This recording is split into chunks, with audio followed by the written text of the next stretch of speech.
É o seguinte, a história foi feita no Maracanã e a gente viu nesse domingo uma das maiores viradas da história do futebol carioca. Deixe seu like, se inscreva no canal, habilite aí a notificação porque o assunto desse vídeo é o bicampeonato do Fluminense no Rio de Janeiro. Improvável, inesquecível, vários termos que a gente vai poder buscar ao longo aí desse vídeo para poder classificar essa virada memorável do Fluminense para cima do Flamengo. De antemão, aviso a quem me acompanha nas redes sociais e que sabe um pouquinho mais da minha agenda, eu estava hoje no Allianz Parque narrando a final do Palmeiras no Campeonato Paulista. Então, como a nossa transmissão lá no YouTube do Paulistão só foi terminar para 7 e pouco da noite, eu não consegui assistir a partida. Eu estava vendo ali, de maneira mais assim distante, o primeiro tempo e o segundo tempo acabei não conseguindo ver. Tá? Mas eu já cheguei, vi os melhores momentos, tentei analisar tudo de uma forma mais assim... rápida, mas eu queria muito gravar esse vídeo, porque o mais importante do que só a atuação, do que foi o jogo, é, obviamente, o título. E o que eu quero falar pra vocês aqui é o seguinte, tá? Eu não vi o jogo, mas eu já pude conversar com muita gente que assistiu o jogo. E pelos melhores momentos, eu acho que eu pude comprovar muito do que foi falado pra mim. De um massacre do Fluminense, de uma atuação de gala memorável, de uma distância... quase que surreal entre os dois times, principalmente no primeiro tempo, que foi o tempo que eu acompanhei até com um pouquinho mais de atenção, porque a cobertura lá estava toda no campo e eu estava na cabine e a gente estava vendo ali o jogo pelo computador também. Olha, falar em números, resumir o que foi a atuação do Fluminense em números, eu acho que seria muito pouco, porque você entrar em campo com uma desvantagem de 2-0 contra o rival de tamanha capacidade individual, como é o caso do Flamengo, é sempre difícil. Porque você sabe que se você se expor muito, qualquer contra-ataque pode ser fatal. Se você vacilar, você toma um gol que seria o terceiro numa eliminatória e você tá morto. Sabe? Você não tem mais condições de buscar o jogo. Então, o que o Fluminense fez no Maracanã, por tudo que eu vi, li e já pude absorver, foi de uma coragem que é a cara do seu treinador. É a cara do Fernando Diniz ser corajoso e fazer o time buscar o jogo de uma maneira que muitos outros treinadores não fariam. Outros técnicos poderiam construir viradas como a que o Fluminense construiu. Mas a maneira avassaladora, o Fluminense no primeiro tempo, além de ter feito 2 gols, poderia ter feito outros, né? Teve bola na trave do Alexander, teve outras chegadas de combinação perigosas e o Flamengo não criou no primeiro tempo. Até se analisar estatísticas isoladas do primeiro tempo, o Flamengo finalizou 3 vezes, sendo que nenhuma bola do Flamengo foi no gol. O Fluminense finalizou 7, sendo que 4 foram no gol, teve bola na trave, que muitos serviços de estatística sequer consideram bola no gol. O gol do Marcelo é um negócio assim absurdo, de uma categoria, de uma qualidade, porra, inacreditável, ou melhor, né, absolutamente incrível por tudo que ele fez na carreira dele toda. Então até saiu um pouquinho aqui do prumo a minha artezinha ali do campeão carioca, então eu vou ficar aqui na página do Instagram do Fluminense para a gente repercutir um pouquinho desse título, que é, pro torcedor do Fluminense, absolutamente saboroso. Você venceu o seu maior rival depois de ter perdido o primeiro jogo por 2-0, é para ficar marcado na história.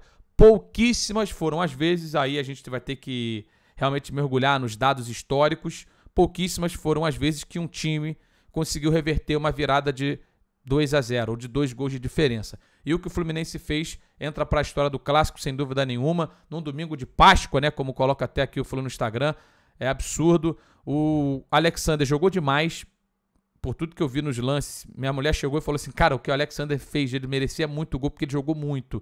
E assim, porra, espetacular, né? Acho que a questão da lesão do Martinelli, trazendo o Alexander para o meio campo, fez com que, e aí logicamente a entrada do Marcelo, fez com que o Fluminense ganhasse 2 opções. Primeiro, a entrada do Marcelo, que é genial, que é absurdo. E segundo, o crescimento do Alexander jogando no meio de campo. É um garoto de muito talento, joga nessa função na seleção de base e foi absolutamente primordial para o Fluminense buscar o jogo, ajudando a construir, fazendo uma dobradinha pela esquerda, às vezes suprindo ali a situação do Marcelo daquele lado. Então, incrível, incrível. Germancano, artilheiro do campeonato de novo, né? Tá aqui, ó. Artilheiro do campeonato de novo, 16 vezes ele fez gol nesse campeonato carioca. Eu acho que ele tem alguma deficiência na cobrança de pênalti, acho. Na final do ano passado já tinha perdido, nesse ano ele perdeu de novo. A sorte é que agora ele teve a oportunidade no rebote, e no rebote ele emendou de carrinho, que poderia ter sido ali um fator psicológico no jogo. Ainda bem que pro torcedor do Fluminense isso não aconteceu E eu acho que o melhor batedor de pênalti do Fluminense é o Ganso. Mas a confiança do Cano muito em alta e ele tá vivendo uma fase assim que é espetacular, cara. É inacreditável a quantidade de gols que esse argentino tem feito desde que ele vestiu a camisa do Fluminense.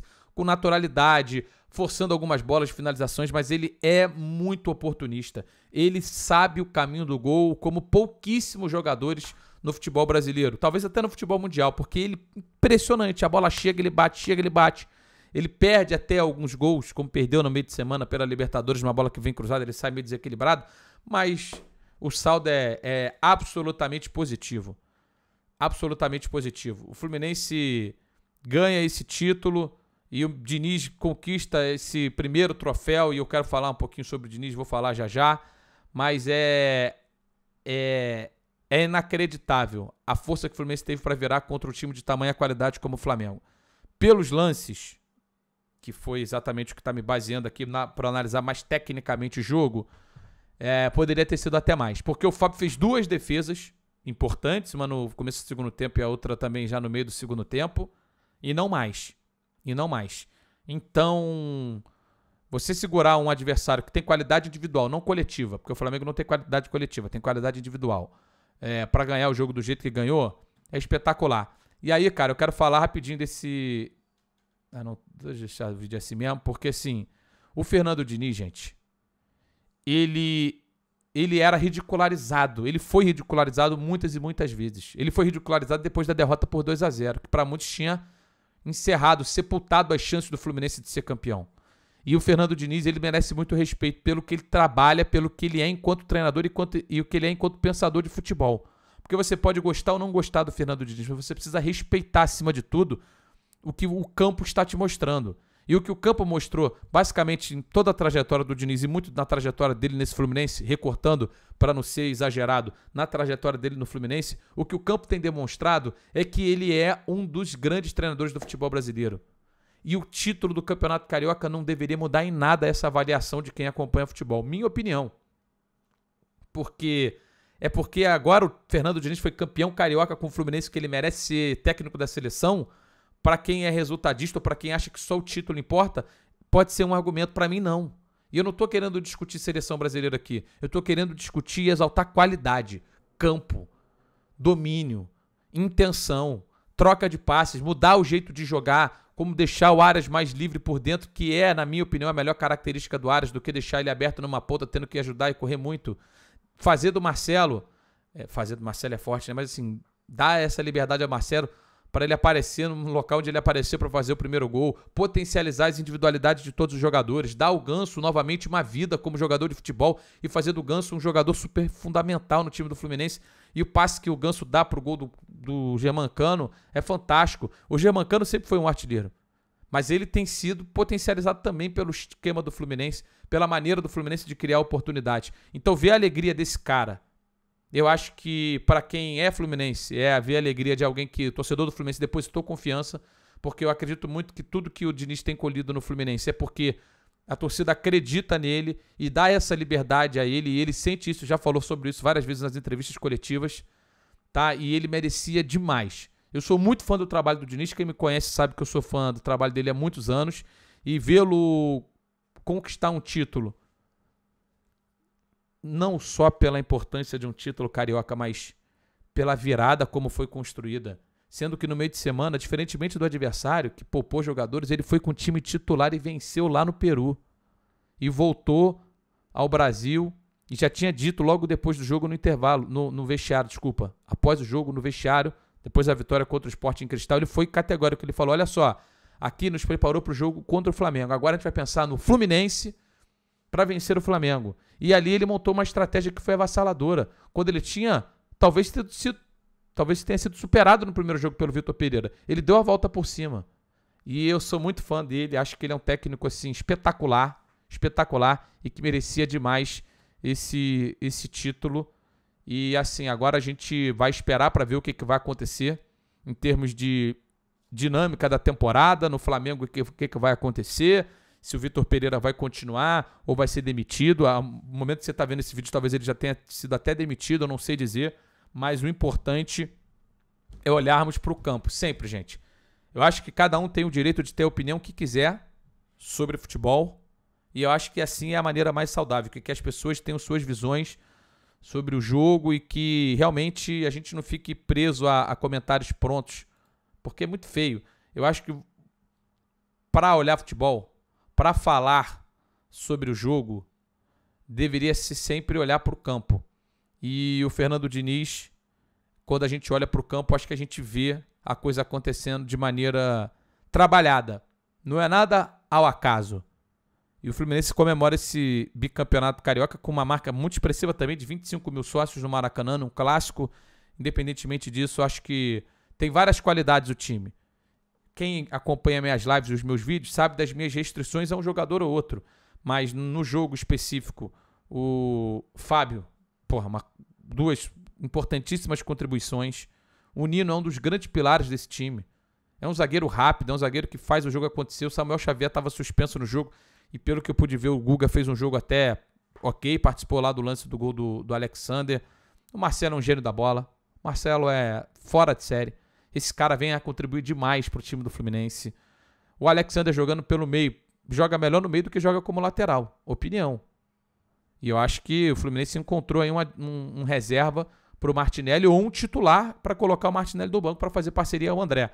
Base, Xerém, mais uma vez sendo solução para problemas ou desafios, para não colocar problemas do time do Fluminense. O Ganso já tinha feito um bom jogo na primeira partida e ele é, assim, absolutamente espetacular, né? Quando a bola chega no pé dele, quando ele dá o tapa, quando ele resolve o problema com lucidez e com qualidade no passe. O John Arias, para mim, é um dos melhores, se não for o melhor jogador do time, atua nas entrelinhas, tem drible, tem passe, finaliza bem, é muito bom jogador. O Keno, né, que não vinha fazendo ou não tinha até agora feito um grande jogo com a camisa do Fluminense, talvez tenha desencantado, tenha feito seu melhor jogo com a camisa do time. E o Germancano é um centroavante absolutamente fulminante. Então são combinações nas mãos do Diniz que podem fazer o torcedor do Fluminense sonhar. Se vai ganhar outros títulos pela frente, não sei. O que eu afirmo é que o Fluminense não é favorito a nenhum outro título que ele disputar a partir de agora. Não é favorito a Libertadores, não é favorito à Copa do Brasil e não é favorito ao Campeonato Brasileiro. Mas as sensações que esse time passa pro torcedor é que esse time ele vai poder competir por todos os títulos. Ponto. Repito, se vai ganhar ou não é uma outra discussão. Mas que nas mãos do Diniz, o Fluminense aparentemente pode realmente sonhar com qualquer disputa, pode. E esse é o maior mérito do trabalho do Fernando Diniz até agora. E para aqueles que o rotulavam como fracassado, como lunático, esse rótulo para vocês ele fica pelo caminho. Porque agora o Fernando Diniz é campeão, contra o time mais caro da América Latina, contra o orçamento mais, né, robusto do futebol, não só das Américas, porque é o único time fora da Europa que faturou mais de 1 bilhão, teve mais de 1 bilhão de receita no ano passado. Então o futebol se faz com ideias. Competir no dinheiro, o Fluminense não vai conseguir competir com quase nenhum dos poderosos times do futebol brasileiro. Não vai competir com o Palmeiras, não vai competir com o Atlético, não vai competir com o Flamengo e não vai competir com o Corinthians. No dinheiro. Mas nas ideias, no campo, pode competir com qualquer um. E isso, para mim, é mérito muito forte do Fernando Diniz. Tô ficando por aqui nesse vídeo. Acho que o torcedor do Fluminense tem que comemorar bastante, porque não é qualquer dia que você vira para cima do seu grande rival depois de ter perdido o primeiro jogo por 2-0. Gostou desse vídeo? Deixe seu like, se inscreva no canal, habilite aí a notificação, porque certamente outros vídeos vão aparecer sobre esse e outros temas em cima do futebol brasileiro e do futebol mundial. Um beijo para todo mundo, muito obrigado. E até a próxima. Valeu! E parabéns ao Flu pelo título, hein? Espetacular, né? Essa aqui é a grande verdade. Antes de eu fechar o vídeo, só pra eu dizer pra vocês, e você não achar que ninguém acreditava, né? Porque tem muita gente que falava assim, ninguém acreditava. Dá uma olhadinha nisso aqui, ó. Começa tu. Como é que foi o primeiro jogo, Luiz? 2-0 Flamengo. 2-0 Flamengo. Eu não gosto de fazer isso. Eu não gosto de fazer isso. 3-3. Mas a verdade, irmão, a verdade é que eu avisei. Jogado. Quem quis acreditar, acreditou. Ele é Beltrão. Isso aqui foi na live que eu faço com o Belt e com o Cazé. 1-1. Lá vai o Luiz. Eu vou pra loucura aqui, né?